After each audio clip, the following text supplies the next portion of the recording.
जय हिंद। सक्सेस मंत्र में आपका स्वागत है। आज हम बायोलॉजी का एक चैप्टर है सेल, उसके बारे में बात करेंगे। कोशिका क्या है इसके बारे में अध्ययन करेंगे। चलिए चलते हैं कि कोशिका जो है, कोशिका सेल ये जो है किसी भी जीव के क्रियात्मक एवं संरचनात्मक इकाई होती है। जैसे कि इसको इस तरीके से समझ सकते, मान लीजिए कोई अगर हम घर बना रहे हैं तो छोटे छोटे ईंट की आवश्यकता होती है। छोटे छोटे ईंट को जोड़ते रहते हैं और जोड़ते जोड़ते आगे जाके क्या बन जाता है, हमारा घर बन जाता है। ये घर बन जाता है। इसी तरीके से कोशिका होती है। छोटे छोटे कोशिका जो होते हैं, एक से अधिक बहुत सारी लाखों करोड़ों की संख्या में कोशिकाएं जुट के जो है ना एक ऑर्गन्स बनाते हैं और उसी से हम लोग का बॉडी बनता है। तो सबसे पहले कोशिका की खोज जो है 1665 में एक वैज्ञानिक था, रॉबर्ट हुक नाम के वैज्ञानिक ने सर्वप्रथम कोशिका के बारे में पता लगा। इन्होंने एक अपने सर्व सूक्ष्मदर्शी से जब कोशिकाओं को देखा तो मधुमक्खी के छाता के जैसा यानी कि कर्क के समान दिखाई दिया। इसके बाद एक वैज्ञानिक एक और आए 1676 में। 1676 में एक और वैज्ञानिक आए, उनका नाम था एंटोनी वॉन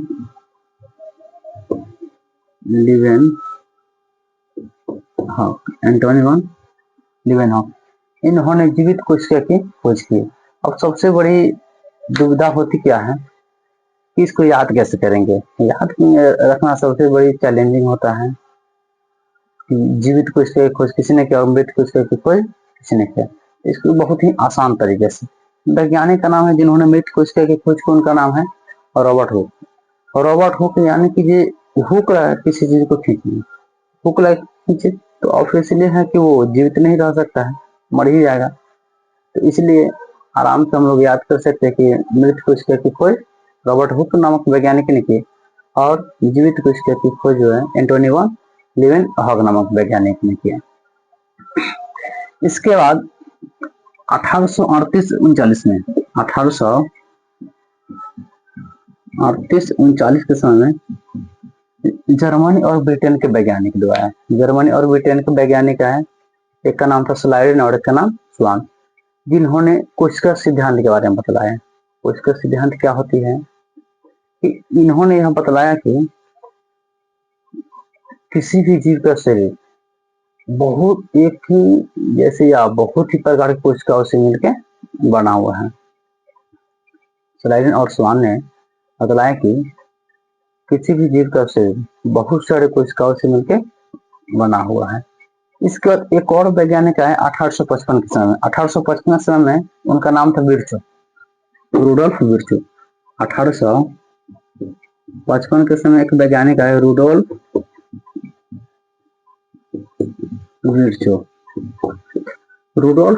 नामक वैज्ञानिक क्या थे, स्लाइडेन और स्वान जो है कोशिका सिद्धांत दिए थे, उनमें हल्का सा चेंजिंग करते हुए, सुधार करते हुए कहें कि जो कोशिकाएं जो है निर्माण हो रही, नई कोशिका का जो निर्माण होता है वो पहले से मौजूद पुरानी कोशिकाओं से ही नई कोशिकाओं का निर्माण होते हैं। ठीक है, 1838 में स्लाइडेन एवं स्वान नामक वैज्ञानिक ने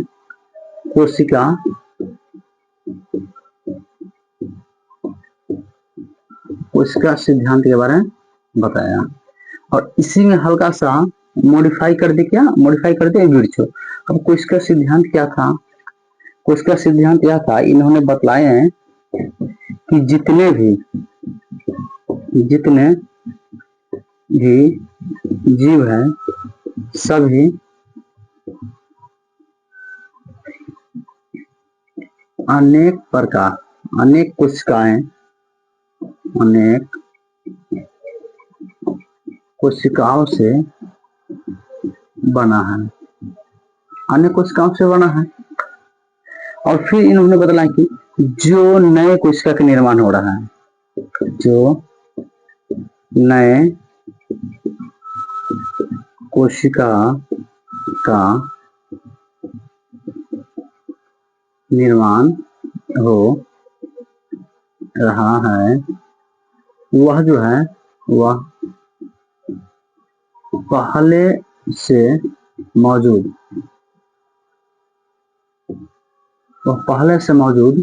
कोशिकाओं से पहले से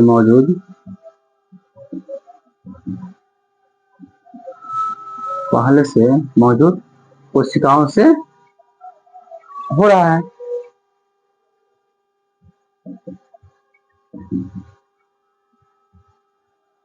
हो हाँ हाँ। अब कहा जाता है कि कोशिका जो है हमारे शरीर का या किसी भी जीव का संरचनात्मक एवं क्रियात्मक इकाई है। अब ये कैसे है, संरचनात्मक क्या है, क्रियात्मक क्या है? देखिए हम लोग का जो शरीर है एक इसका एक स्ट्रक्चर है, और ये स्ट्रक्चर जो है अब इसको बनने के लिए कोशिकाएं जो है धीरे धीरे मिलके अंग बना, अंग से हम लोग बॉडी बना, तो ये एक निश्चित आकार दे रहा है ना। तो यही जो निश्चित आकार दे रहा है, तो इसका सबसे छोटा पार्ट जो है कोशिका, बहुत सारे कोशिकाओं मिलकर बन रहा है। उस पर हम किसी तरह की काम कर रहे हैं या कोई भी क्रिया हमारे शरीर के द्वारा किया जा रहा है, ये सबके पीछे का वजह है कोशिका। बहुत सारे कोशिकाएं हमारे शरीर में काम कर रहा है। अब जो है यहाँ बात उठता है कि कोशिका होती कैसे है, उसका आकार कैसा होता है। कोशिकाएं जो है जीवों में कोशिकाएं लगभग गोल आकार के होता है, और इसके बीच में होते केंद्रक, और ये जो है कोशिका, ये इसके बाहर में ये जीव का कोशिका है, पादप का नहीं, पादप का जो कोड होता है। अब ये इसकी जो कोशिकाएं होती है अर्ध पारगम्य कोशिकाएं जो होती है, अर्ध पारगम्य। अर्ध पारगम्य क्या होती है? अर्ध पारगम्य का मतलब होता है कि कुछ कोशिकाएं या कुछ चीज है कोशिका के अंदर प्रवेश कर जाती है, और कुछ चीज कोशिका के अंदर प्रवेश नहीं कर पाती है। इसे ही अर्ध पारगम्य, पूरी पार नहीं कर पाता, आर पार नहीं कर पाता है। कुछ चीज कोशिका को भेद के अंदर चला जाता है हमारे शरीर में, और कुछ चीज बाहर ही रुक जाते हैं। चलिए कोशिका के आकार के बारे में जानते हैं, कोशिका का आकार कैसा होता है। और ये सबसे बड़ी कोशिका, सबसे बड़ी कोशिका शुतुरमुर्ग देखें आप लोग, शुतुरमुर्ग के अंडे का होता है।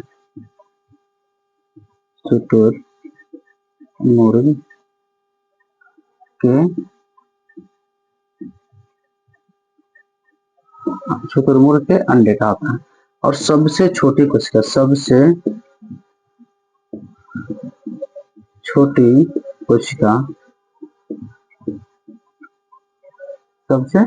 कोशिका जो होती है इसे माइकोप्लाज्मा कहते हैं।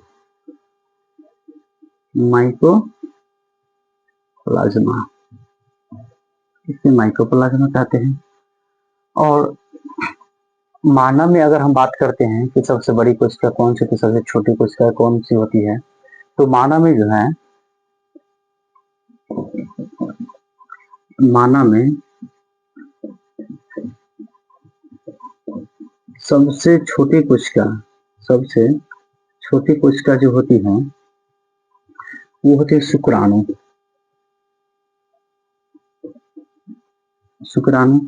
और सबसे बड़ी कोशिका, सबसे बड़ी जो कोशिका होती है वो होती है अंडाणु। इसको अंडाशय कहते हैं। ये शुक्राणु जो है ये मेल में पाया जाता है, ये मेल और ये फीमेल, ये फीमेल में पाया जाता है। और सबसे मानव का सबसे लंबी जो है सबसे लंबी कोशिका, सबसे लंबी कोशिका जो है हमारे ब्रेन में जो होता है न्यूरॉन से, उसको तंत्रिका कोशिका भी कहते हैं। तो हमारे शरीर में सबसे लंबी कोशिका कहाँ पाई जाती है? हमारे ब्रेन, जिसे कहते हैं तंत्रिका कोशिका। तंत्रिका कोशिका, समझ में आ गया। अब कोई भी पूछ दे कि सबसे बड़ी कोशिका क्या होती है, तो शुतुरमुर्ग के अंडा। तो फिर पूछ दे कि हाँ चलिए सबसे छोटी कोशिका क्या होती है, मानव में अगर पूछ दे तो वो हो जाएगा शुक्राणु। लेकिन ऐसे ओवरऑल अगर पूछ दे कि हाँ सबसे छोटी कोशिका क्या होती है, तो माइकोप्लाज्मा हो जाएगा। फिर इसी तरीके से अगर कोई पूछ दे कि मानव में सबसे लंबी कोशिका कहाँ की होती है, तो न्यूरॉन्स में जो हमारे ब्रेन में पाया जाता है, हमारे ब्रेन में जो पाया जाता है उसे न्यूरॉन्स तंत्रिका कोशिका कहते हैं। चूंकि आज पहला क्लास है तो आप लोग का फीडबैक बहुत ही जरूरी है। फीडबैक दीजिए कमेंट सेक्शन में, देखिए जो भी कमियां होगी तो सुधार किया जाएगा। जय हिंद।